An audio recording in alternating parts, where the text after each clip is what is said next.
اللهم إني أسألك علما نافعا.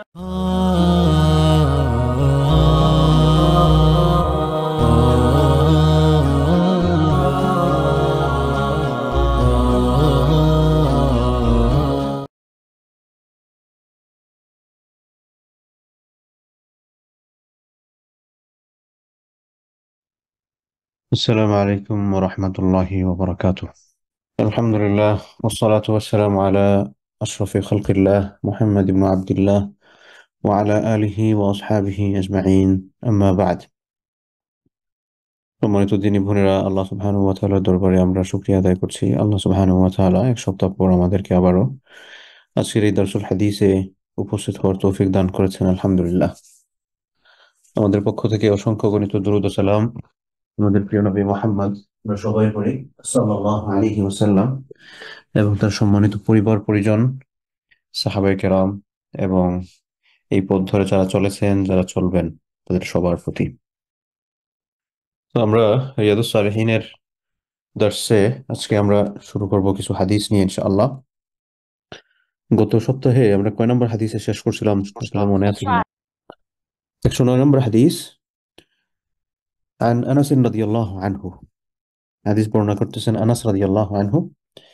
আমি যদি একটু আনাস সম্পর্কে জিজ্ঞেস করি, আপনাদের মনে আছে কিনা আনাসকে? রাসূল সাল্লাল্লাহু আলাইহি ওয়াসাল্লামের খাদেম ছিলেন এবং আলেম সাহাবী যারা ছিলেন আর কি, যারা সাহাবীদের মধ্যে সবার তো একদম সমান ছিল না, কারো বেশি ছিল কারো কম ছিল। তোর মধ্যে যাদের বেশি ছিল তোর মধ্যে অন্যতম ছিলেন হচ্ছেন আনাস ইবনে মালিক রাদিয়াল্লাহু আনহু। তার থেকে বর্ণিত, তিনি বলেন قال غاب عمي أنس ابن نضر رضي الله عنه عن قتال بدر। গাবা শব্দের অর্থ হচ্ছে অনুপস্থিত থাকা। যে আমার চাচা, চাচার নাম হচ্ছে আনাস, ভাতিজার নামও আনাস, চাচার নামও হচ্ছে আনাস। তো ভাতিজার নাম হচ্ছে আনাস ইবনে মালিক আর চাচার নাম হচ্ছে আনাস ইবনে নদর। তো আমার চাচা আনাস ইবনে নদর আন কিতালি বদরিন, তিনি বদর যুদ্ধ থেকে অনুপস্থিত ছিলেন। বদর যুদ্ধে তিনি বিভিন্ন কারণে অংশগ্রহণ করতে পারেন নাই। ফাকাল, তখন তিনি অর্থাৎ আনাসের চাচা তিনি আল্লাহ রাসূলকে বলেন, ইয়া রাসূলুল্লাহ গিবতু আন আউয়ালি কিতালিন কাতালতা ফীহি আল মুশরিকিন। আমি ইসলামের প্রথম যুদ্ধে উপস্থিত থাকতে পারিনি, যে যুদ্ধটা আপনি মুশরিকদের বিরুদ্ধে লড়েছিলেন। যে যুদ্ধটা আপনি মুশরিকদের বিরুদ্ধে করেছিলেন, এই যুদ্ধে আমি উপস্থিত থাকতে পারি নাই। খুব আফসোস আর কি ওনার জন্য। লা ইনিল্লাহু আশহাদানি কিতাল আল মুশরিকিন লা ইয়ারান্নাল্লাহু মা আসনাহ।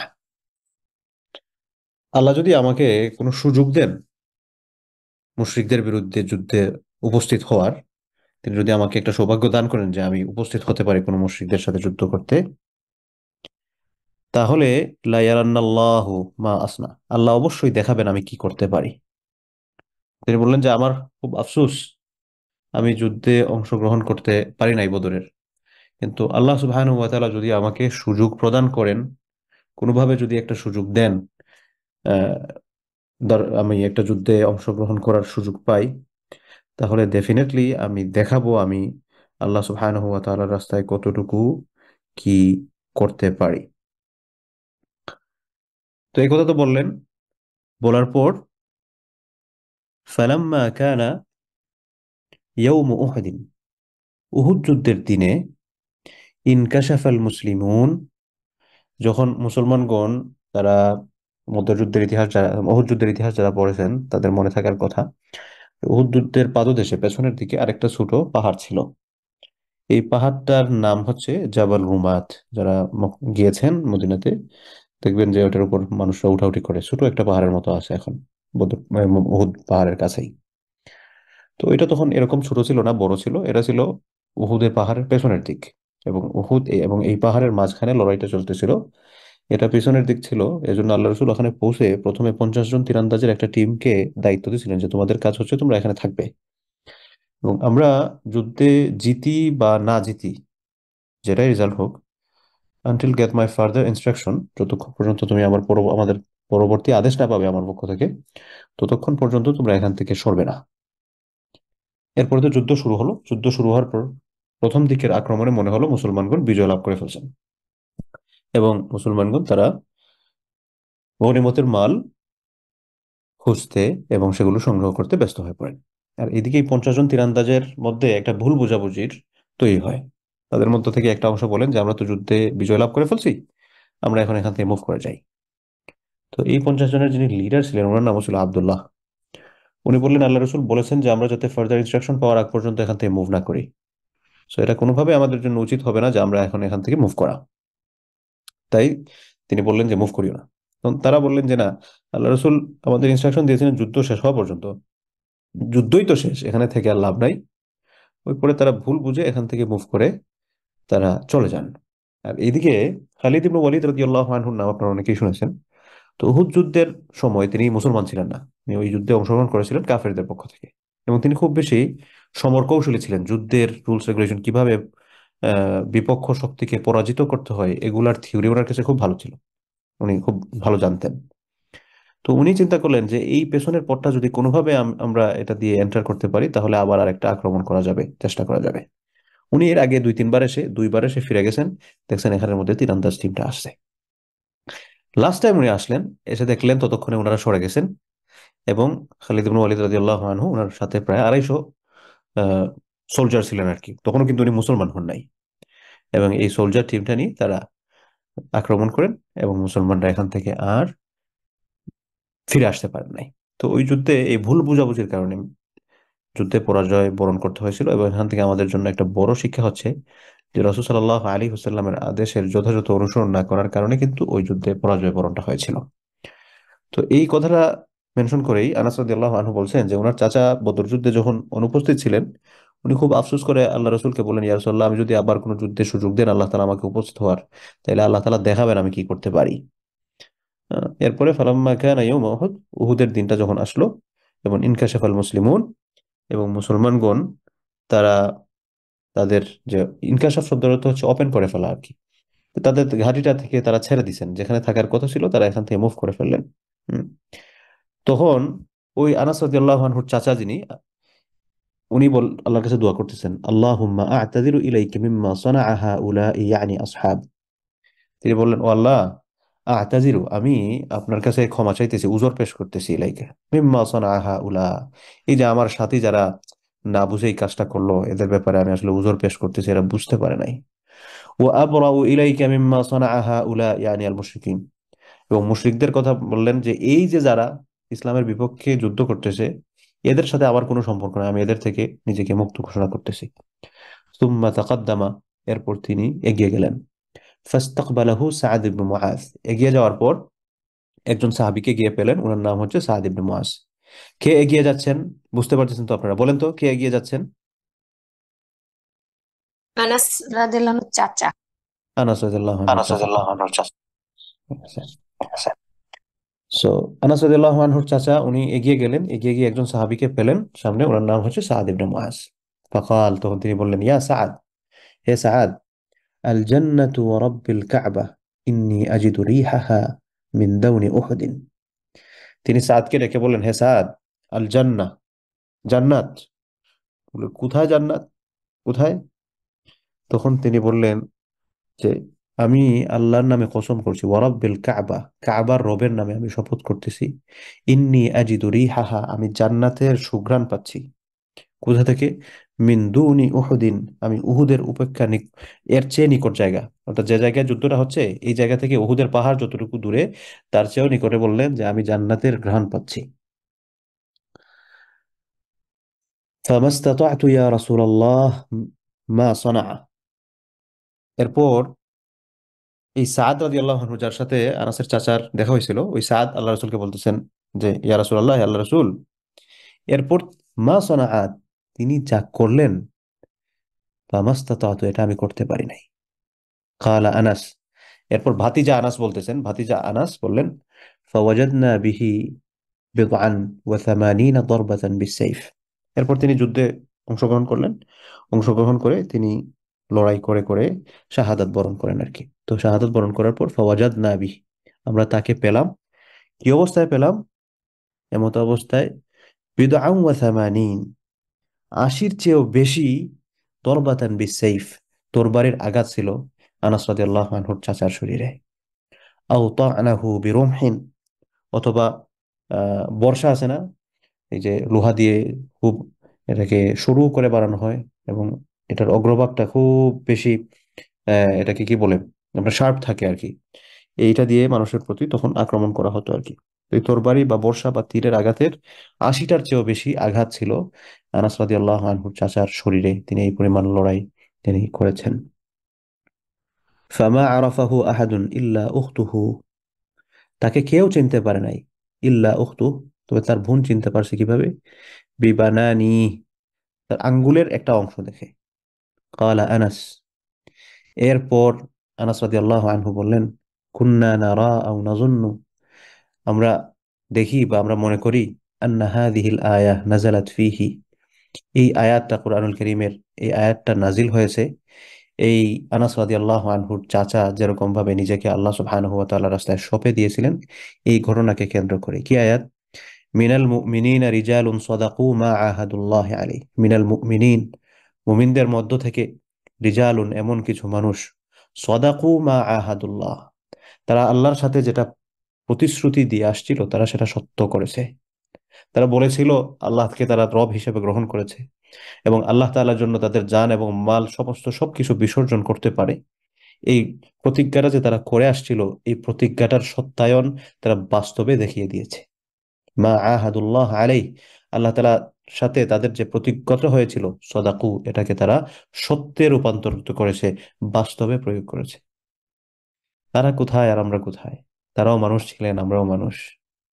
রাসূল সাল্লাল্লাহু আলাইহি ওয়াসাল্লাম যখন কোরআন কারীমে আয়াত নাজিল হলো, ইন্নাল্লাহা আশতারা মিনাল মুমিনিনা আনফুসাহুম ওয়া আমওয়ালাহুম বিআন্না লাহুমুল জান্নাহ, আল্লাহ তাআলা বলেন ইন্নাল্লাহা, নিশ্চয় আল্লাহ তাআলা, ইশতারা, কিনে নিয়েছেন, মিনাল মুমিনিনা, মুমিনদের পক্ষ থেকে, মুমিনদের থেকে, আল্লাহ তাআলা মুমিনদের থেকে, আমাদের থেকে তিনি এটা কিনে নিয়েছেন। কিনে নিয়েছেন আনফুসাহুম ওয়া আমওয়ালাহুম, জান এবং মাল, মুমিনদের জান এবং মাল আল্লাহ তাআলা কিনে নিয়েছেন।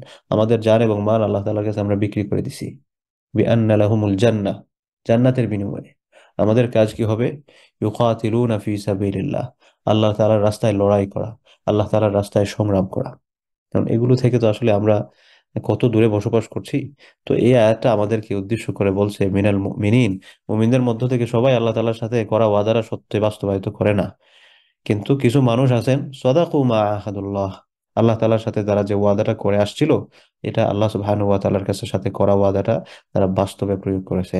মুত্তাফাকুন আলাইহি, বুখারী এবং মুসলিমের হাদিস। তো আমাদের কাছে আসলে জীবনটা অনেক প্রিয়, তাদের কাছে জীবনটা প্রিয় ছিল না, কারণ জীবনের যে কোনো মূল্য নাই এটা তারা বুঝতেন। আমি যদি আপনাকে সময়টা কমায় দিই জাস্ট শুধু, যে আপনার কাছে 3 দিন সময় আছে, এখন এই 3 দিন সময়ের মধ্যে আপনি যা করবেন, চাইলে আপনার মনে যা চায় আপনি যত টাকা পয়সা খরচ করতে চান সেটা করতে পারবেন। 5 স্টার হোটেলের মধ্যে থাকতে চান, 7 স্টার হোটেলের মধ্যে থাকতে চান, সেটা করতে পারবেন। অশ্লীলতা যেগুলো হারাম জিনিস আছে সমস্ত সব কিছু করতে পারবেন। কিন্তু 3 দিন পর আপনার প্রত্যেকটা জিনিসের জন্য আপনাকে জবাবদিহি করতে হবে। আপনি খারাপ কাজ যেগুলো করবেন এগুলোর জন্য কিন্তু আপনি পানিশমেন্ট পাবেন। কয়জন আছে এই 3 দিনে খারাপ কাজ করবে? সবাই বলবো ভাই 3 দিনে খারাপ কাজ করতে গিয়ে পানিশমেন্ট যেটা হবে সেটা হবে মনে করেন 10 বছরের। আপনি 3 দিন মনে যা চায় করেন, কিন্তু প্রত্যেকটা নেগেটিভ কাজের জন্য আপনার 10 বছর করে সাজা হবে। কেউ কি আমরা খারাপ কাজ করতে যাব? যাব না। কারণ কি? কারণ আমার কাছে মনে হবে ভাই এই 3টা দিন কষ্ট মষ্ট করে পার হয়ে যায়, পরে যদি দেখা যায় পুরস্কার পাইছি তাহলে তো আলহামদুলিল্লাহ, আর যদি শাস্তি পেতে হয় তাহলে তো উপায় নাই। তো ঠিক আমি কয়েক বছরের তুলনায় 3 দিন আমার কাছে কম মনে হচ্ছে।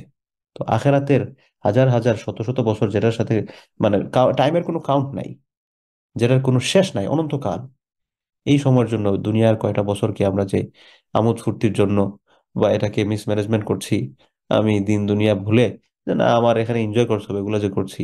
তো এই আয়াতগুলো আমাদের চোখে আঙ্গুল দিয়ে দেখা দেয় আসলে তোমরা কি করতেছো আর কি করা উচিত ছিল।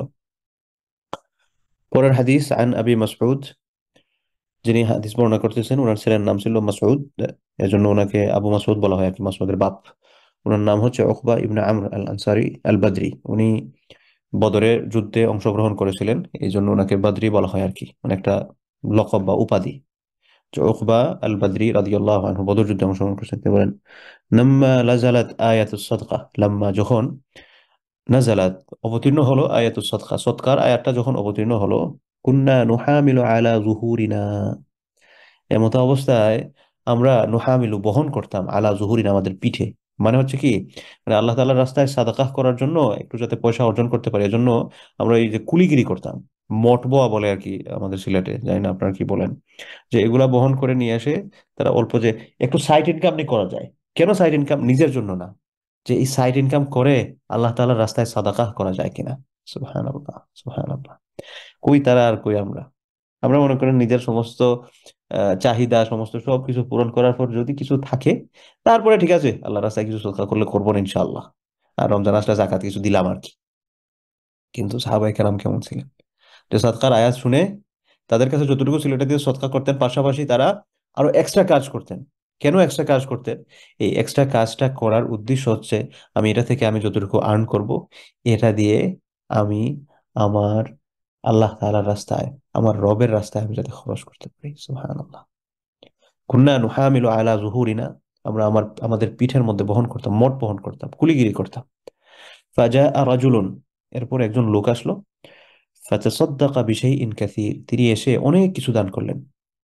ফাকালু মুরাইন, মুনাফিকরা এখানে কালু এটা সর্বনামটা প্রস্তাবিত হচ্ছে হচ্ছে মুনাফিকদের দিকে। মুনাফিকরা বলল, মুরাইন, এই লোক মানুষকে দেখানোর জন্য দান সৎকার করে। ওয়াজাআ রাজুলুন আখার, এরপরে আরেকজন লোক আসলো, ফাতাসাদ্দাকা বিসাইন, তিনি এসে একসা পরিমাণ দান করলেন। একসা পরিমাণ কতটুকু? এটার মধ্যে ফুকাহা যারা আছেন, ইসলামিক স্কলার্স, তাদের মধ্যে একটু ভিন্নতা আছে। কেউ বলেছেন 2.5 কেজি, কেউ বলেছেন 3 KG 300 gram. So what ever the amount, around 3 KG. 3 KG পরিমাণের কিছু মালামাল তিনি সৎকার করলেন। ফকাল, এটা দেখে, আগে তো বলছিল যে এই লোক দেখানোর জন্য দান করে, আর এই বেচারা তো এখন অল্প দান করছেন। ফকাল, তখন এরা বলছে, ইন্নাল্লাহ লা গানিয়্যুন আন সাইন, আল্লাহ তাআলা এই একসার কোনো প্রয়োজন নেই আল্লাহ তাআলার। হ্যাঁ, আল্লাহ তাআলা তো কোনো জিনিসেরই প্রয়োজন রাখেন না, কোনো জিনিসের প্রতি তিনি মুখাপেক্ষী না, কিন্তু আল্লাহ তাআলার রাস্তায় দান করার জন্য তিনি উৎসাহিত করেছেন। কিন্তু এরা আগে বেশি দান করেছিল, এগুলো এই মানুষকে দেখানোর জন্য দান করে। আর একজন এসে কম দান করছে, দূর, এটা দিয়ে সে কি পাবে আর। ফানাজালাত, এরপর আল্লাহ সুবহানাহু ওয়া তাআলা আয়াত নাযিল করে দিলেন, আল্লাযীনা ইয়ালমিজুনাল মুত্তাওয়িঈনা মিনাল মুমিনিন ফিস সাদাকাতি ওয়াল্লাযীনা লা ইয়াজিদুনা ইল্লা জুহদাহুম। আল্লাহ সুবহানাহু ওয়া তাআলা এই সকল মানুষ, মানে এই যে মুনাফিক যারা, এই মুনাফিকদেরকে উদ্দেশ্য করে বললেন, আল্লাযীনা, যারা, ইয়ালমিজুনাল মুত্তাওয়িঈন, যারা স্বতঃস্ফূর্তভাবে মন খুলে সাদাকাহ করে, বেশি হোক, হ্যাঁ, কোনো সমস্যা নাই, এবং ওয়াল্লাযীনা লা ইয়াজিদুনা ইল্লা জুহদাহুম, এবং যারা হচ্ছে এটার জন্য পরিশ্রম ব্যতি রেখে আর কিছু পায় না, মানে যতটুকু তাদের সক্ষমতা আছে অল্প, এদেরকে দোষারোপ করে উপহাস করে এই সকল মানুষদের ব্যাপারে আল্লাহ সুবহানাহু ওয়া তাআলা বলেন, এই যে আল্লাযীনা ইয়ালমিজুন, যারা উপহাস করে কাদেরকে, আল মুত্তাওয়িঈন, যারা সাদাকাহ করে, মিনাল মুমিনিন, মুমিনদের মধ্য থেকে, ফিস সাদাকাত, স্বতঃস্ফূর্তভাবে ভালো অনেক পরিমাণ, এবং ওয়াল্লাযীনা লা ইয়াজিদুনা ইল্লা জুহদাহুম, আর যাদের বেশি দান করার কোনো স্কোপ নাই, অল্প যতটুকু পরিশ্রম করছে, একজন যতটুকু পারতেছে, একজনের সুযোগ আছে যে না, আমি একটা মসজিদ ঝাড়ু দিয়ে দিই আল্লাহ তাআলার রাস্তায়, বা একজন গরিব মানুষকে, আমি তো টাকা পয়সা দিতে পারবো না, তার একটা কাজ আমি করে দিলাম, বা এরকম যার যতটুকু সক্ষমতা আছে। আল্লাহ তাআলা বলেন যে আল্লাহ সুবহানাহু ওয়া তাআলা এদের সাথে যারা উপহাস করে, ফাসায়াসখারুনা মিনহুম, আল্লাহ সুবহানাহু ওয়া তাআলা মূলত তাদের সাথে উপহাস করে।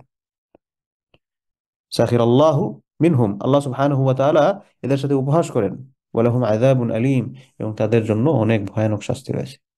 তো এই হাদিসটা থেকে শিক্ষা হচ্ছে আমাদের জন্য এটাই, যে দেখেন সাহাবায়ে কেরামগণ সদকা করার জন্য কিভাবে উন্মুখ হয়ে থাকতেন, কিভাবে সদকা করার চেষ্টা করতেন।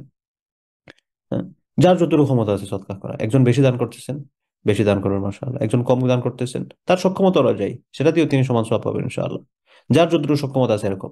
কিন্তু এটা নিয়ে উপহাস করা, হ্যাঁ দেখা, হ্যাঁ, এই যে মনে করেন আমরা গাজার জন্য প্রজেক্ট করি, মাঝে মধ্যে দেখা যায় কেউ ওই যে 5 টাকা 10 টাকা এরকম ডোনেট করে। তো এই মানগুলো নিয়ে আমরা প্রায় সময় আমাদের যারা ভলেন্টিয়ার আছে, তারা, তাদের মধ্যে কথা হয় আলহামদুলিল্লাহ। কথাটা এজন্যই, আর আলহামদুলিল্লাহ আমি একটা পজিটিভ টিম পাইছি যারা সকল ব্যাপারে খুব কনসার্ন থাকে, যে দেখেন প্রত্যেকে তার নিজেদের সক্ষমতা অনুযায়ী আমাদের প্রজেক্টগুলোতে সাপোর্ট করে। তো এটাই হচ্ছে মূলত দ্য স্পিরিট অফ ইসলাম। সবার সক্ষমতা আল্লাহ তাআলা সমান দেন নাই। এই পৃথিবীর আপনার ব্যালেন্স রক্ষা করার জন্য কাউকে সম্পদ দিচ্ছেন, কাউকে সম্পদ দেন নাই, এবং কাউকে সম্পদ দিয়ে পরীক্ষা করতেছেন, কাউকে না দিয়ে পরীক্ষা করতেছেন। কিন্তু আল্লাহ তাআলা দেখেন যে আমি আমার সক্ষমতা অনুযায়ী কতটুকু কি করলাম।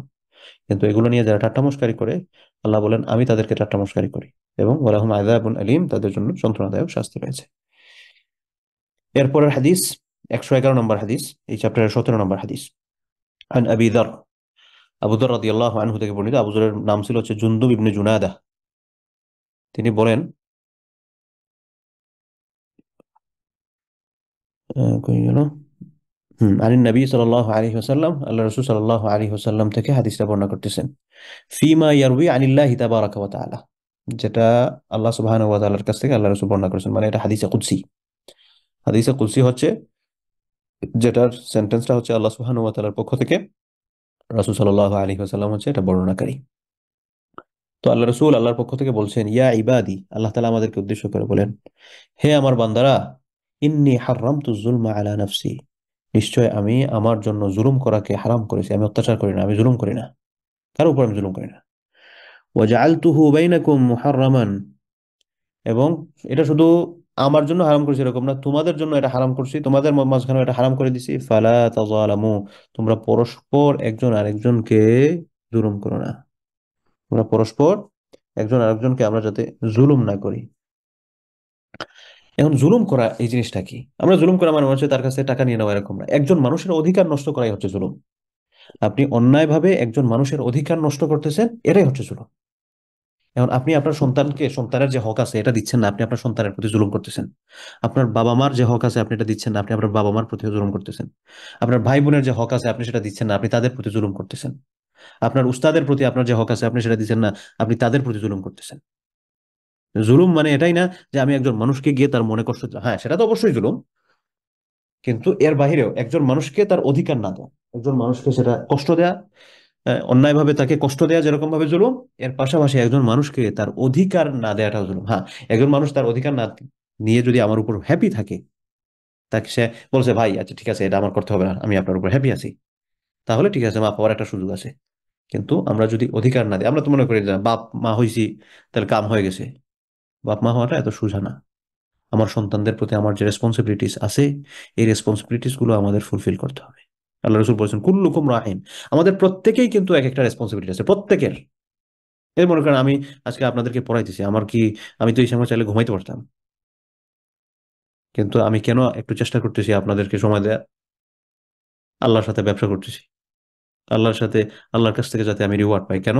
যে আমি দিন শিখেছি, আমার কর্তব্য হচ্ছে এই মেসেজগুলো যাতে আমি আরেকজনের কাছে পাস করে দিই। আপনি যেটা শিখবেন, আপনি যেটা জানবেন, নিজে আমল করবেন, পাশাপাশি আরেকজনের কাছে পাস করে দিবেন ইনশাআল্লাহ। তো এই সকল ক্ষেত্রে গিয়ে আমরা একজন মানুষকে যখন অধিকার তাকে দেওয়ার কথা আমি দিচ্ছি না, আমি আসলে জুলুম করতেছি। এবং এটা জুলুম শুধুমাত্র অন্যের ক্ষেত্রে না, আমার নিজের উপরে জুলুম করা হয়। কখন? আমি যখন গুনাহ করি, আমার নিজের উপর জুলুম করা হচ্ছে। আল্লাহ তাআলা আমাকে বানাইছেন জান্নাতে যাওয়ার জন্য, আল্লাহ তাআলা আমাকে জাহান্নামে যাওয়ার জন্য বানান নাই। এবং শয়তান যাতে আমাদেরকে মিসগাইড করে জাহান্নামে নিতে না পারে, এজন্য আমাদের জন্য অবর্ণনীয় সুযোগ রেখেছেন। শয়তান আল্লাহর সাথে চ্যালেঞ্জ করে আসছে যে আমি একা জাহান্নামে যাবো না, বান্দাদেরকে নিয়ে যাবো তোমার। ঠিক আছে, তুই চেষ্টা কর। আমার কিন্তু আমি আমার বান্দাদের মাঝে, কার মাইক্রোফোন গুলো একটু অফ করেন প্লিজ। সো আমি আমার বান্দাদের মাঝে এমন এমন সুযোগ দিব, যেই সুযোগগুলো গ্রহণ করার মাধ্যমে তারা নিজেদেরকে জাহান্নামের আযাব থেকে মুক্ত করতে সক্ষম হবে। এত এত সুযোগ দেওয়ার পর আমরা যদি গ্রহণ না করি, তাইলে তো আমাদের আল্লাহরকে আসলে কিছু বলার নাই আমাদের। এই যেন সামনে রমাদান আসতেছে, আল্লাহ সুবহানাহু ওয়া তাআলা আমাদেরকে প্রত্যেক রাতে ডেকে ডেকে বলবেন, মাফ চাও, মাফ করে দেবো, মাফ চাও, মাফ করে দেবো। মানে এত সুযোগ দেওয়ার পর আমরা যদি সুযোগ গ্রহণ না করি, এটা আমাদের ব্যর্থতা। যাই হোক, তো যেখান থেকে গেছিলাম, আল্লাহ সুবহানাহু ওয়া তাআলা তিনি বলেন যে আমি আমার উপর জুলুম হারাম করেছি, তোমাদের উপর জুলুম হারাম করেছি, তোমরা জুলুম করবে না। ওয়া ইবাদি, এবং হে আমার বান্দা, কুল্লুকুম দাল, তোমরা প্রত্যেকেই পথভ্রষ্ট ছিলে, সঠিক পথের দিশা কারো ছিল না। ইল্লা মান হাদাইতু, তারা ব্যতীত যাদেরকে আমি হেদায়েত দিছি, অর্থাৎ এরা সৎ পথে আছে, যাদেরকে আমি হেদায়েত দিছি এরা সৎ পথে। আল্লাহর কাছে হেদায়েতটা চাওয়া আমাদের জন্য খুব বেশি জরুরি। কারণ মানুষ যে কখন বেহেদায়েত হয়ে যায় এটা আসলে বলা যায় না। এবং মানুষের কাছ থেকে যখন হেদায়েতটা চলে যায়, বাকি সমস্ত সবকিছু দিয়ে কোনো লাভ নাই আসলে। এজন্য আল্লাহ তালা আমাদেরকে সূরা ফাতিহায় প্রত্যেকবার তার কাছে দোয়া করাইতেছেন। আল্লাহ তালা আমাদেরকে এমন ভাবে এই সেট আপটা করেছেন যে অনেক সময় দেখা যাবে আমরা হেদায়েতের জন্য দোয়াই করতেছি না। এজন্য আল্লাহ তালা একটা সিস্টেম রেখে দিচ্ছেন যে দোয়া করবে না, ঠিক আছে, আমি তোমার দৈনন্দিন জীবনের মধ্যে একটা কাজ ঢুকাই দিব, যে কাজের মাধ্যমে তুমি দোয়া করতে বাধ্য। সেটা কি? যখন সূরা ফাতিহা পড়বে তখনই আমার কাছে হেদায়েত চাইতে, ইহদিনাস সিরাতাল মুস্তাকিম, আল্লাহ আমাকে সহজ সরল পথ দেখান, সঠিক পথ দেখান। এজন্য হেদায়েত চাওয়াটা আমাদের জন্য খুবই খুবই জরুরি বিষয়। আপনার টাকা পয়সা সমস্ত সবকিছু আছে, হেদায়েত নাই, আপনার আর কারুনের মধ্যে পার্থক্য কি বলেন তো? কারণেরও তো টাকা পয়সা সব ছিল, হামানের টাকা পয়সা ছিল, সাদ্দাদের টাকা পয়সা, সমস্ত সবকিছুই ছিল। তাহলে টাকা পয়সায় তো তাকে ভালো বানাতে পারে নাই। কিন্তু টাকা পয়সার সাথে যখন আপনার হেদায়েত থাকবে, আপনি উসমান রাদিয়াল্লাহু আনহুর মতো হবেন। টাকা পয়সার সাথে যখন আপনার হেদায়েত থাকবে, আব্দুর রহমান ইবনে আউফের মতো হবেন। হেদায়েত নাই, টাকা পয়সা আছে, কারুনের মতো হবেন। আপনি অনেক উচ্চ শিক্ষিত, সাথে হেদায়েত নাই। ভাই শয়তান ফেরেশতাদের শিক্ষক ছিল, ফেরেশতাদের ছিল মুআল্লিমুল মালাইকা, সে ফেরেশতাদের শিক্ষক ছিল। আমরা আল্লাহকে শুনে বিশ্বাস করছি, আল্লাহকে দেখি নাই। শয়তান আল্লাহকে দেখছে। আমরা এই যে কোরআন পড়তেছি, নবী রাসূলদের কথা শুনতেছি, এই নবী রাসূলদেরকে আমরা দেখি নাই, শয়তান দেখেছে। ফেরেশতাদেরকে আমরা দেখি নাই, না দেখে বিশ্বাস করতেছি, শয়তান দেখে বিশ্বাস করছে, শয়তান দেখেছে। আমরা জান্নাত জাহান্নামের কথা শুনেছি, কোরআন কিতাবে পড়ে, হাদিসে পড়েছি, কিন্তু শয়তান সেগুলো দেখেছে। কিন্তু এত কিছুর পরও, এত শিক্ষিত হওয়ার পরও তার হেদায়েত নাই, শয়তান হয়ে গেছে। এই জন্য শিক্ষা, আমি শিক্ষিত হলাম, উচ্চ শিক্ষিত হলাম, সমস্ত সবকিছু আছে, দুনিয়াবি সকল শিক্ষা আমার কাছে আছে, কিন্তু সাথে আমার হেদায়েত থাকলো না, তাহলে আমার আর শয়তানের মাঝখানে পার্থক্যটা কি? একটু তো চিন্তা করা দরকার। এজন্য প্রিয় বোনেরা, হেদায়েত চাইতে হবে আল্লাহ তাআলার কাছে, সব সময় হেদায়েত চাইতে হবে। হেদায়েতের চেয়ে বড় কোনো নিয়ামত হতেই পারে না, হেদায়েতের চেয়ে বড় কোনো নিয়ামত হতেই পারে না। তো এই কথাই আল্লাহ রাসূল সাল্লাল্লাহু আলাইহি সাল্লামের মাধ্যমে আল্লাহ তাআলা আমাদেরকে বলছেন, ইয়া ইবাদি, হে আমার বান্দারা, কুল্লুকুম দাল, সবাই পথভ্রষ্ট ছিল, পথ ছিল না কারো, ইল্লা মান হাদাইতু, তারা ব্যতীত যাকে আমি হেদায়েত দিছি।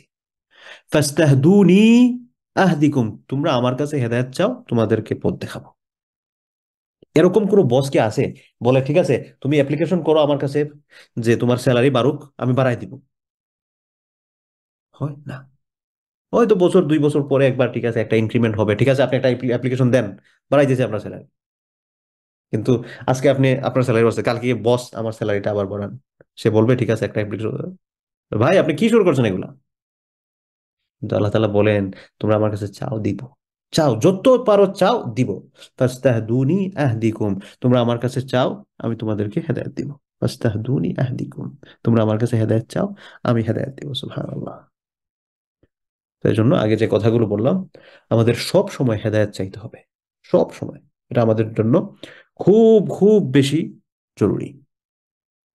এরপর বলেন, ইয়া ইবাদি, হে আমার বান্দারা, কুল্লুকুম জায়ে, তোমাদের প্রত্যেকেই ক্ষুধার্ত, ইল্লা মান আতআমতুহু, সে ব্যতীত যাকে আমি খাওয়াই। তোমাদের সবারই ক্রাইসিস আছে। হ্যাঁ, কিছু মানুষের ক্রাইসিস নাই, কারণ তার ক্রাইসিস আমি দূর করে দিছি। ফাস্তাতইমুনি উতইমকুম, তোমরা আমার কাছে খাবার চাও, আমি তোমাদেরকে খাবার দিব। আমি কালকে একটা আলোচনায় বলছিলাম যে আমরা এগুলা কি আল্লাহর কাছে চাই? আল্লাহ আমার খাবারের সমস্যা, আমার একটু খাবার দেন না। আল্লাহ আমার বাসায় বিস্কিট শেষ হয়ে গেছে, আমার একটু বিস্কিট দেন না আল্লাহ। আল্লাহ আমার বাসায় চাল শেষ হয়ে গেছে, আমার একটু চালের ব্যবস্থা করে দেন না আল্লাহ। এগুলো কি আমরা চাই কখনো? ধুর, চাওয়ার আর জিনিস নাই, কি বলেন এগুলা?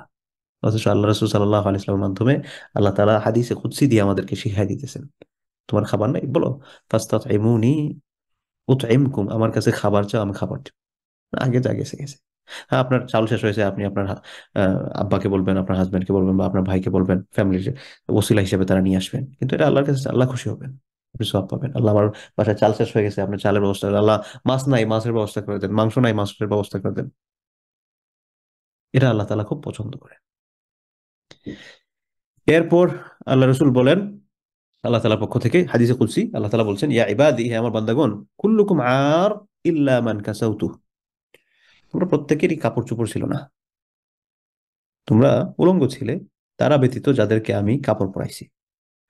ফাস্তাকসুনি আকসুকুম, তোমরা আমার কাছে চাও কাপড় পরে থাকার জন্য, তোমরা আমার কাছে কাপড় চাও, আমি তোমাদেরকে কাপড় দান করব। এটা আল্লাহর কাছে চাইতে হবে। আর না হয় দেখা যাবে, এই যে দেখেন, তথাকথিত আধুনিকতার নামে আজকে প্রজন্ম কাপড় থেকে আস্তে আস্তে দূরে সরতেছে, কাপড়ের সাইজগুলো ছোট হইতেছে। তো এই ছোট হওয়া, এটা শয়তানের ফাঁদ। আপনার এই সৃষ্টি জগৎ, আল্লাহ সুবহানাহু ওয়া তাআলা যখন সৃষ্টির প্রসেসটা শুরু করলেন, আদম আলাইহিস সালামকে যখন তৈরি করলেন, এরপর সর্বপ্রথম অপরাধ যেটা সংঘটিত হয়েছিল শয়তানের মাধ্যমে, সেটা কি ছিল? সেটা ছিল হচ্ছে কাপড় ছাড়া দেখা। আদম আলাইহিস সালাম এবং হাওয়াকে আল্লাহ তাআলা নিষেধ করেছিলেন, লা তাকরাবা হাযিহি শাজারা, জান্নাতের ভেতরে যে গাছ যেটা দেখা দিয়েছিলেন যে এটার কাছে যেও না, কিন্তু পরবর্তীতে তারা শয়তানের ওয়াসওয়াসায় পড়ে সেখানে চলে গেছিলেন। এরপর যখন এই গাছের কাছে গেলেন, ফল খেলেন, তাদের শরীর থেকে পোশাকটা পড়ে গিয়েছিল। তো এটা ছিল প্রথম সারির যে অপরাধ। 1 নম্বর অপরাধ ছিল অহংকার। শয়তান প্রথম, আপনি যদি বলেন যে সৃষ্টি জগতের মধ্যে সর্বপ্রথম আল্লাহ তাআলার অবাধ্যতা কোন কাজের মাধ্যমে শুরু হয়েছে, সেটা হচ্ছে অহংকার করার মাধ্যমে, যেটা শয়তান করেছে। আর 2 নম্বর যে পাপটা শয়তান করেছে, সেটা হচ্ছে সে উলঙ্গ অবস্থায় আদম আলাইহিস সালাম এবং হাওয়াকে দেখেছে। এটাতে আদম আলাইহিস সালাম এবং হাওয়ার কোনো কি নাই যে ওনারা কাপড় খুলে ফেলছেন, এরকম তো না। শয়তানই পাপটা করেছিল। এজন্য প্রথম সারির পাপের মধ্যে একটা হচ্ছে কাপড় ছাড়া থাকা, যেটা শয়তানের খুব পছন্দের। তো এটাই আল্লাহ তাআলা বলছেন, তোমরা আমার কাছে কাপড় চাও, কাপড় দিব। আপনার ড্রেস শেষ হয়ে গেছে, আল্লাহ বলছেন, আল্লাহ আমার যে একটা 10-15টা একটু ড্রেসের ব্যবস্থা করে দেন, আমার শাড়ি লাগবে, আমার এটা এটা এটা এটা এটা লাগবে। আল্লাহর কাছে চাও। আমরা কি চাইছি কখনো আল্লাহ আমার কাপড় শেষ হয়ে গেছে, আমার একটা কাপড়ের ব্যবস্থা করে দেন? 1-2 জন হলে চাইলে হয়তো চাইতে পারেন, মেজরিটি চান না। কিন্তু আল্লাহ তাআলা বলেন, আমার কাছে চাও, আমি দিব। এরপর বলছেন, ইয়া ইবাদি, হে আমার বান্দা, ইন্নাকুম তুখতিউনা বিল-লাইলি ওয়ান-নাহার, তোমরা রাত এবং দিনের মধ্যে গুনাহ করো, রাতেও করো, দিনেও করো। ওয়া আনা আগফিরুয-যুনুবা জামিআন, আমি তোমাদের সব গুনাহ মাফ করে দিই, রাত দিনের সকল গুনাহ মাফ করে দিই। ফাস্তাগফিরুনি, সুতরাং তোমরা আমার কাছে ক্ষমা প্রার্থনা করো, আগফির লাকুম, আমি তোমাদের গুনাহ ক্ষমা করে দিব। এখন এত সুযোগ দেওয়ার পর আমরা যদি মাফ না চাই, তাহলে দায়ভারটা কার উপর পড়বে বলেন? আমাদের। এত সুযোগ পাওয়ার পর। আরেক হাদিস আপনারা পড়েছেন আগে, বাবু তাওবার মধ্যে হাদিস আছে, আল্লাহ সুবহানাহু ওয়া তাআলা সন্ধ্যার সময় একবার ওপেন করেন, দিনে যারা কি করছে, আপনার মুসিউন নাহার, যারা দিনে পাপ করছে তাদেরকে রাতে ক্ষমা করে দেন, রাতে যারা পাপ করে দিনে তাদেরকে ক্ষমা করে দিচ্ছেন। এই যে মাফ করার পরম্পরা আল্লাহ তাআলা তৈরি করে রাখছেন, কেন? একমাত্র আমাদেরকে ভালোবাসে। তো এই কথাটাই আল্লাহ তাআলা আমাদেরকে বলছেন যে তোমরা তুখতিউনা বিল-লাইলি ওয়ান-নাহার, রাত দিন গুনাহ করো, আমি তোমাদের সব গুনাহ মাফ করে দিই, সুতরাং আমার কাছে ক্ষমা চাও, আমি তোমাদেরকে ক্ষমা করে দিব। এরপর বলছেন, ইয়া ইবাদি, হে আমার বান্দা, ইন্নাকুম লান তাবলুগু দুররি ওয়া তাদুররুনি ওয়া লান তাবলুগু নাফঈ ফাতানফাউনি। এরপর আল্লাহ সুবহানাহু ওয়া তাআলা বলছেন যে তোমরা আমার কোনো অপকার করতে পারবে না। ইন্নাকুম লান তাবলুগু দুররি, তোমরা আমার ক্ষতি করার পর্যন্ত পৌঁছতে পারবে না। যে আল্লাহ তাআলার কোনো উপকার করা যায় কিনা? কোনো উপকার করা যাবে না। এবং ওয়ালান তাবলুগু নাফঈ ফাতানফাউনি, আমার এরকম উপকার নাই যেটা দিয়ে তোমরা আমার কাছে উপকার, যে না আল্লাহর কিছু উপকার দরকার আছে, একটু আল্লাহকে উপকার করি না। তোমরা কখনো আমার উপকারও করতে পারবে না, কোনো অপকারও করতে পারবে না। ইয়া ইবাদি লাউ আন্না আউওয়ালাকুম ওয়া আখিরাকুম ওয়া ইনসুকুম ওয়া জিন্নুকুম, তোমাদের প্রথম এবং শেষ, তোমাদের মানুষ এবং জিন, কানু আলা আতকা কলবি রাজুলিন ওয়াহিদিন মিনকুম মা যাদা যালিকা ফি মুলকি শাইআন। আল্লাহ সুবহানাহু ওয়া তাআলা বলছেন, তোমাদের প্রথম থেকে নিয়ে আসে সকল মানুষ, জিন, মানুষ, সবাই, তোমাদের মধ্যে সবচেয়ে বড় একজন আল্লাহওয়ালা ব্যক্তির অন্তরের মতো যদি তার অন্তর হয়ে যায়, মানে সকল সকল ভালো মানুষ হয়ে গেছে, একবারে সবাই ভালো মানুষ, তাই এখন আর তো কিছু নাই। মা যাদা যালিকা ফি মুলকি শাইআন, এটা আমার রাজত্বের মধ্যে কোনো কিছু বাড়াবে না, এটা দিয়ে আমার কোনো উপকার হবে না। আবার ইয়া ইবাদি লাউ আন্না আউওয়ালাকুম ওয়া আখিরাকুম ওয়া ইনসুকুম ওয়া জিন্নুকুম কানা আলা আফজারি কলবি রাজুলিন ওয়াহিদিন মিনকুম মা নাকাসা যালিকা মিন মুলকি শাইআন। পৃথিবীর প্রথম মানুষ থেকে নিয়ে একেবারে শেষ মানুষ পর্যন্ত, মানুষ, জিন জাতি সমস্ত সবাই মিলে যদি খারাপ হয়ে যায়, একবারে খারাপ, একজন খারাপ মানুষ সবাই খারাপ হয়ে গেছে, হ্যাঁ? মা নাকাসা যালিকা মিন মুলকি শাইআন, আমার রাজত্ব থেকে অল্প কিছু তোমরা কমাতে পারবে না। অর্থাৎ সবাই ভালো মানুষ হয়ে গেছে এটা আমার বাড়াবে না, সবাই খারাপ মানুষ হয়ে গেছে এটা আমার কমাবে না। ইয়া ইবাদি লাউ আন্না আউওয়ালাকুম ওয়া আখিরাকুম ওয়া ইনসাকুম ওয়া জিন্নাকুম কামু ফি সাঈদিন ওয়াহিদিন। এরপর আল্লাহ রাসূল সাল্লাল্লাহু আলাইহি ওয়াসাল্লামের মাধ্যমে আল্লাহ তাআলা বলছেন যে পৃথিবীর প্রথম মানুষ এবং শেষ মানুষ, এর মাঝে যা আছেন, তোমাদের মানুষ, জিন, সকলেই যদি একটা বড় আহ কি বলে এটাকে, ময়দানের মধ্যে উপস্থিত হয়, কামু ফি সাঈদিন ওয়াহিদিন, বড় একটা মাঠে একত্রিত হলো, ফাসাআলুনি, ফাআতাইতু কুল্লা ইনসানিন মা সাআলতাহ। এই প্রত্যেক একটা ইউনিভার্সের যত সৃষ্টি জগৎ আছে, আপনার বলেন মানুষ জিন সবাই একত্রিত হয়ে আল্লাহ তাআলাকে বলছে, আল্লাহ আমার এটা দরকার, আরেকজন বলছে আল্লাহ আমার এটা দরকার, যার যত কিছু, আল্লাহ আমার এটা দরকার, এটা দরকার, কোটি কোটি টাকা দরকার, এই সেই দরকার, মানে যা যা দরকার আছে সবাই সবার দরকার বললো। আল্লাহ সুবহানাহু ওয়া তাআলা ফাআতাইতু কুল্লা ইনসানিন মা সাআলতাহ, তারা যা চাইছিল সমস্ত সব কিছু দেওয়া হলো। ওরে ওরে বাপ রে বাপ, পৃথিবীর আদি থেকে অন্ত পর্যন্ত সবাইকে সবকিছু দিয়েছেন, তাইলে কি আল্লাহর ভান্ডারে কমতি পড়ছে? আল্লাহ সুবহানাহু ওয়া তাআলা বলছেন, মা নাকাসা যালিকা মিম্মা ইনদি ইল্লা কামা ইয়ানকুসুল মাখিতু ইযা উদখিলাল বাহর। আল্লাহ সুবহানাহু ওয়া তাআলা বলেন, এই সবাইকে দান করার পর আমার ভান্ডারে যা আছে এটাতে কতটুকু কমছে, এটার কমার পরিমাণটা হচ্ছে, একটা সুই যখন কোনো সমুদ্রে, কেউ মনে করেন সমুদ্রের পানির মধ্যে একজন গিয়ে সুই ডুবালেন, এখন এই সুই ডুবানোর কারণে সমুদ্র থেকে যতটুকু পানি কমছে, হ্যাঁ, মনে করেন হাজার হাজার টন পানি কমে গেছে তো নাকি, একটা সুই আপনি গিয়ে সাগরের মাঝখানে ডুবাইছেন বা সাগরের পাশে আপনি সুইটা ডুবালেন, এই সুইয়ের মধ্যে পানি লেগে যতটুকু পানি সাগর থেকে কমবে, আল্লাহ সুবহানাহু ওয়া তাআলা পৃথিবীর আদি থেকে অন্ত পর্যন্ত যত মানুষ জিন যা কিছু আছে সবাইকে তার চাহিদা মতো আমরা যা যা মন চায় সব কিছু দেওয়ার পর আল্লাহর ভান্ডার থেকে এতটুকু পরিমাণও কমবে না। সুবহানাল্লাহ, সুবহানাল্লাহ। ইয়া রাব্বাল কাবা, হে কাবার মালিক, আমরা কিসের পিছনে ছুটছি আসলে? আমাদের কোথায় যাওয়ার কথা ছিল আর কিসের পিছনে আমরা ছুটছি? হুম। তো এই কথাই আল্লাহ সুবহানাহু ওয়া তাআলা বলেন যে, মা নাকাসা যালিকা মিম্মা ইনদি ইল্লা কামা ইয়ানকুসুল মাখিতু ইযা উদখিলাল বাহর। একটা সুইকে পানির মধ্যে ডুবালে এই সুইয়ের মধ্যে যতটুকু পানি লেগে বের হয় তার চেয়েও কম আমার ভান্ডার থেকে কমবে। ইয়া ইবাদি ইন্নামা হিয়া আমালুকুম উহসিহা লাকুম।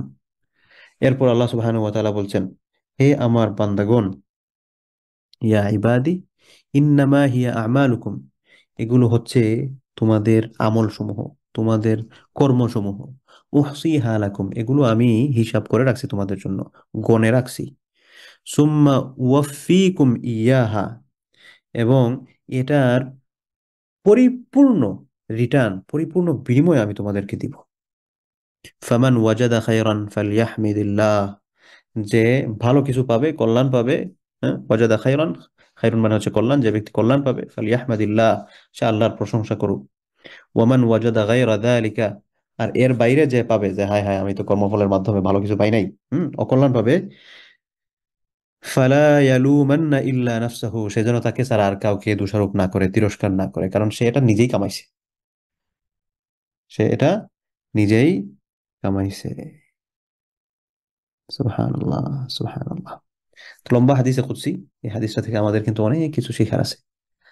আল্লাহ সুবহানাহু ওয়া তাআলা আমাদেরকে তার রাসূলের মাধ্যমে এই হাদিসটা আমাদের কাছে পৌঁছে দিয়েছেন। হাদিসে কুদসি আল্লাহ তাআলার কথাগুলো, যে জুলুম হারাম করছি, তোমাদের মধ্যে হারাম করছি, কেউ জুলুম করো না। তোমাদের জন্য, তোমরা পথভ্রষ্ট ছিলে, পথ দেখাইছি, আমার কাছে হেদায়েত চাও, পথ দেখাও। ক্ষুধার্ত, আমার কাছে চাও, খাবারের ব্যবস্থা করে দেবো। কাপড় দরকার, আমাকে বলো, কাপড়ের ব্যবস্থা করে দেবো। তোমরা সবাই মিলে যদি আমার ক্ষতি করতে চাও, কিচ্ছু হবে না। সবাই মিলে যদি আমার উপকার করতে চাও, কোনো উপকার হবে না। তোমাদের সবাই মিলে তোমরা আমার কাছে যা চাইতেছো, হ্যাঁ, সবাইকে নিয়ে একসাথে আমার কাছে চাইতেছো, আমার এটা দরকার, এটা দরকার, এটা দরকার, এটা দরকার, আমি তোমাদেরকে দিলাম। আমার কিচ্ছুই, মানে একটা সুই পানিতে ডুবাইলে যতটুকু পানি তার মধ্যে আসে, এর চেয়েও কম আমার সম্পদের ভান্ডারে আমার কোনো কমতি হবে না। সুতরাং আমি তোমরা যা করতেছো এগুলো কিন্তু লিখে রাখতেছি, এগুলো হিসাব রাখতেছি, এগুলো রিটার্ন তোমাদেরকে দিব। ভালো যদি পাও আলহামদুলিল্লাহ, আর খারাপ যদি পাও এটা তুমি অর্জন করতেছো, এটা তুমি অর্জন করতেছো। তাহলে আমরা কয় নম্বর হাদিস পর্যন্ত আসলাম? 111 নম্বর হাদিস। আল্লাহ তাআলা চাইলে আমরা আগামী সপ্তাহে 112 নম্বর হাদিস থেকে শুরু করবো, নতুন অধ্যায়, বাবুন ফিল হাসি আলাল ইজদিয়াদ, নতুন অধ্যায় শুরু হবে। এটা হচ্ছে একজন মানুষ যখন তার শেষ বয়সে পৌঁছে যায়, অর্থাৎ বৃদ্ধ হয়ে যায়, হাসুন শব্দের অর্থ হচ্ছে আগ্রহ তৈরি করা। হাসুন আলাল ইজদিয়াদ, অর্থাৎ শেষ বয়সের মধ্যে বেশি, মিনাল খাইরি ফি আওয়াখির আমর, তার শেষ বয়সের মধ্যে ভালো বেশি কাজ যাতে করতে পারে, বেশি সওয়াবের কাজ করতে পারে। দেখেন না, শেষ বয়সে এসে মানুষজন একটু আল্লাহওয়ালা হওয়ার চেষ্টা করে, তো এটার জন্য যে সচেষ্ট হয়, এটা সম্পর্কে আমরা কিছু হাদিস বা আল্লাহ রসুলের কিছু নসিহা এগুলো আমরা জানবো।